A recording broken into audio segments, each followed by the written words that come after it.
Siamo con Marina di Free Television. Marina, come ti sembra essere questa volta tu ad essere la persona intervistata? Devo dire che è veramente buffo e molto strano essere dall'altra parte così della barricata, però ci proviamo.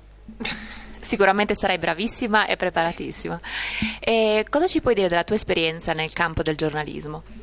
Che ormai è datata, nel senso che ho cominciato parecchi anni fa, abbiamo superato il decennale. Io ho cominciato a Telefriuli con Lorenzo Petizio, l'attuale direttore di rete di Free, per caso. Io ho cominciato proprio per caso, con la passione per l'Udinese.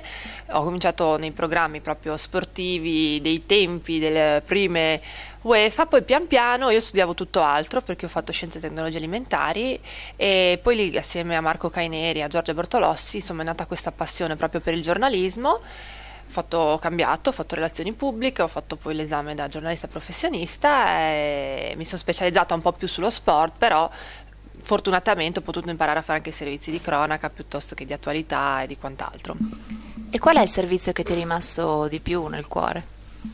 Allora, andiamo con la memoria recente, forse la trasferta che ho fatto a Brema, automunita di telecamera, in pullman coi tifosi per i quarti di finale di Coppa UEFA di 2 anni fa, 18 ore di corriera. È stato bello comunque. Poi ce n'è tanti, perché hai intervistato tante persone, dei campioni del mondo dell'82, piuttosto che di Natale in momenti particolari.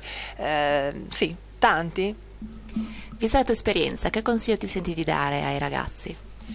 È di non mollare mai, cioè se credete nel vostro sogno, volete fare i giornalisti, volete fare la televisione, non fatevi abbattere perché la gavetta c'è per tutti, credeteci. Grazie Marina.